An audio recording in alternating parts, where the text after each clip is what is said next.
Have you ever felt like you were the one everyone depended on? The person who had to stay calm when things fell apart?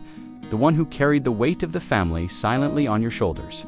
From a young age, some of us are assigned the role of the strong one, not because we chose it, but because circumstances demanded it. And while it may look admirable from the outside, there is often a hidden cost to always being strong, a price that can follow you far into adulthood. Being the strong one usually begins in childhood. Perhaps your parents were overwhelmed, emotionally unavailable, or struggling with challenges they couldn't handle themselves. And without realizing it, you became the person who absorbed the stress, managed the emotions, and kept the family functioning. You learned to hide your fears, suppress your sadness, and put others' needs before your own, believing that your role was to stay resilient no matter what. On the surface, being strong is often praised. People see reliability, maturity, and courage, and they admire your ability to handle tough situations. Teachers, friends, and extended family might compliment your responsibility and composure. But what they rarely see is the internal struggle.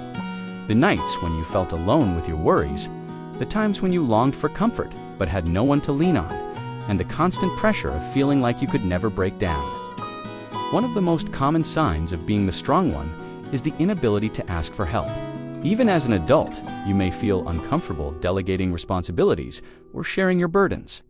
You've learned that showing vulnerability might make others worry about you or destabilize the family system. So instead, you keep going, often ignoring your own needs, because you've been conditioned to believe that strength equals self-sufficiency. Another aspect of this role is emotional suppression. You might avoid expressing sadness, frustration, or anger, because these feelings could make others uncomfortable or reveal weakness. Over time, this creates an inner tension, a constant pressure to maintain control. You may even start to doubt your right to feel emotions fully, believing that your needs are less important than those of the people around you. Being the strong one can also affect relationships. In friendships or romantic partnerships, you may find yourself taking on the caretaker role, always offering support, but rarely receiving it in return. People are drawn to your stability and reliability, but sometimes they forget that even strong people need care. You might struggle to express vulnerability, fearing that it could burden others or disrupt the image of strength that you have carried for so long. This role often leads to over-responsibility, perfectionism, and chronic stress. You may feel guilty when you rest, anxious when things are out of your control, and frustrated when others don't step up as you expect them to. The weight you carried as a child doesn't magically disappear. It becomes a pattern that shapes how you approach work, family, and relationships in adulthood. But here's the important truth. Being the strong one was never a flaw. It was a coping mechanism, a way of surviving in an environment where someone needed to stay steady.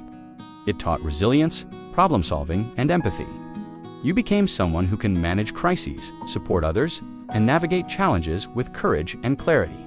These are strengths, but they come with responsibilities that often go unnoticed. Healing from this role doesn't mean rejecting your strength. It means learning balance. It means realizing that strength is not only about holding everything together, it's also about knowing when to let go, when to ask for help, and when to take care of your own emotional needs. It's about understanding that vulnerability does not equal weakness, but rather human connection and growth. A key step in this process is awareness. Begin noticing when you automatically take responsibility for everything around you, when you avoid expressing emotions, or when you ignore your own needs to keep others comfortable. Awareness allows you to identify patterns that no longer serve you and gives you the chance to respond differently, rather than automatically assuming the role you were assigned as a child. Another step is setting boundaries. This might feel uncomfortable at first because it challenges the identity you've built, but it's essential for maintaining balance. Saying no, delegating tasks, or asking for help does not diminish your strength, it reinforces it. Boundaries help you preserve your energy, protect your emotional health, and ensure that your role as the strong one is a choice, not a compulsion. It also means learning to express emotions authentically. Crying, sharing fears, or talking about struggles does not make you weak. It reminds you that you are human. When you allow yourself to be vulnerable, you teach others that strength and sensitivity can coexist, breaking the myth that strong people must always be invulnerable. Being the strong one carries a hidden truth. You have the ability to be both resilient and human, capable of supporting others while honoring your own needs. It is a balance that takes time, patience, and practice. But it is possible.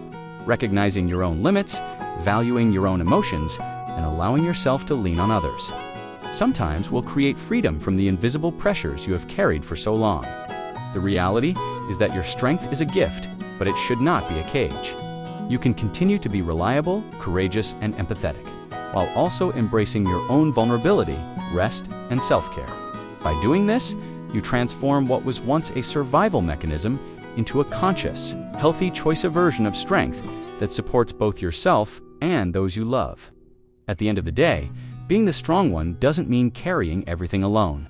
It means learning when to carry, when to release, and when to let yourself be cared for. True strength is not just endurance, it's awareness, balance, and the courage to honor your own needs as much as you honor everyone else's.